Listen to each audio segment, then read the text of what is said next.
गुरु शिष्य पर हिंदी कहानी। एक बार एक शिष्य ने विनम्रतापूर्वक अपने गुरु जी से पूछा, गुरु जी, कुछ लोग कहते हैं कि जीवन एक संघर्ष है, कुछ अन्य कहते हैं कि जीवन एक खेल है और कुछ जीवन को एक उत्सव की संज्ञा देते हैं।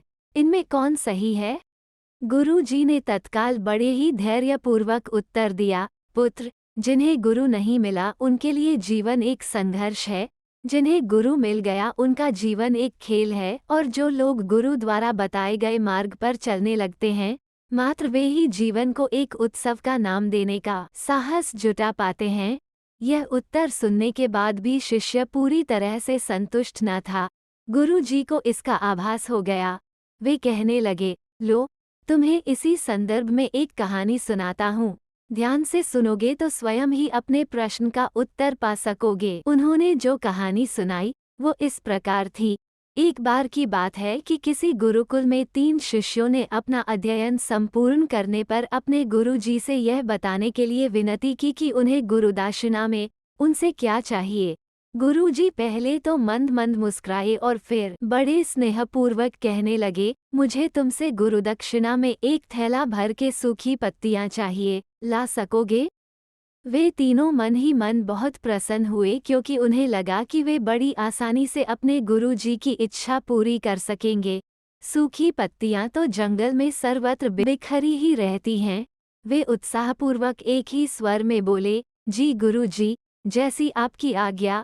अब वे तीनों शिष्य चलते चलते एक समीपस्थ जंगल में पहुंच चुके थे, लेकिन ये देखकर कि वहां पर तो सूखी पत्तियां केवल एक मुट्ठी भर ही थीं, उनके आश्चर्य का ठिकाना न रहा। वे सोच में पड़ गए कि आखिर जंगल से कौन सूखी पत्तियां उठाकर ले गया होगा।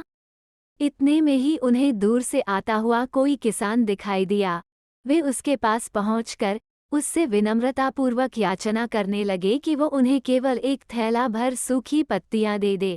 अब उस किसान ने उनसे क्षमायाचना करते हुए उन्हें ये बताया कि वो उनकी मदद नहीं कर सकता, क्योंकि उसने सूखी पत्तियों का ईंधन के रूप में पहले ही उपयोग कर लिया था।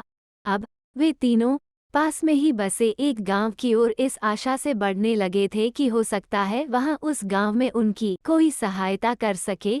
वहां पहुंचकर उन्होंने जब एक व्यापारी को देखा तो बड़ी उम्मीद से उससे एक थैला भर सूखी पत्तियां देने के लिए प्रार्थना करने लगे, लेकिन उन्हें फिर से एक बार निराशा ही हाथ आई, क्योंकि उस व्यापारी ने तो पहले ही कुछ पैसे कमाने के लिए सूखी पत्तियों के दोने बनाकर बेच दिए थे। लेकिन उस व्यापारी ने उदारता दिखाते हुए उन्हें एक बूई माँ का पता बताया जो सूखी पत्तियां एकत्रित किया करती थी।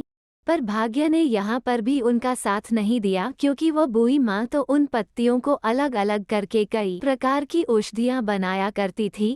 अब निराश होकर वे तीनों खाली हाथ ही गुरुकुल लौट गए। गुरु जी ने उन्हें देखते ही स्नेहपूर्वक पूछा, पुत्रों, ले आए गुरुदक्षिणा? तीनों ने सर झुका लिया। गुरु जी द्वारा दोबारा पूछे जाने पर उनमें से एक शिष्य कहने लगा, गुरुदेव, हम आपकी इच्छा पूरी नहीं कर पाए। हमने सोचा था कि सूखी पत्तियां तो जंगल में सर्वत्र बिखरी ही रहती होंगी, लेकिन बड़े ही आश्चर्य की बात है कि लोग उनका भी कितनी तरह से उपयोग करते हैं। गुरुजी फिर पहले ही की तरह मुस्कराते हुए प्रेमपूर्वक बोले, निराश क्यों होते हो? प्रसन्न हो जाओ, और यही ज्ञान की सूखी पत्तियां भी व्यर्थ नहीं हुआ करती, बल्कि उनके भी अनेक उपयोग हुआ करते हैं। मुझे गुरुदक्षिणा के रूप में दे दो। तीनों शिष्य गुरु जी को प्रणाम करके खुशी खुशी अपने अपने घर की ओर चले गए। वो शिष्य जो गुरु जी की कहानी एकाग्रचित होकर सुन रहा था, अचानक बड़े उत्साह से बोला, गुरु जी, अब मुझे अच्छी तरह से ज्ञात हो गया है कि आप क्या कहना चाहते हैं। आपका संकेत वस्तुतः इसी ओर है, न कि जब सर्वत्र सुलभ सूखी पत्तियां भी निरर्थक या बेकार नहीं होती हैं, तो फिर हम कैसे किसी भी वस्तु या व्यक्ति को छोटा और महत्वहीन मानकर उसका तिरस्कार कर सकते हैं। चींटी से लेकर हाथी तक और सुई से लेकर तलवार तक सभी का अपना अपना महत्व होता है।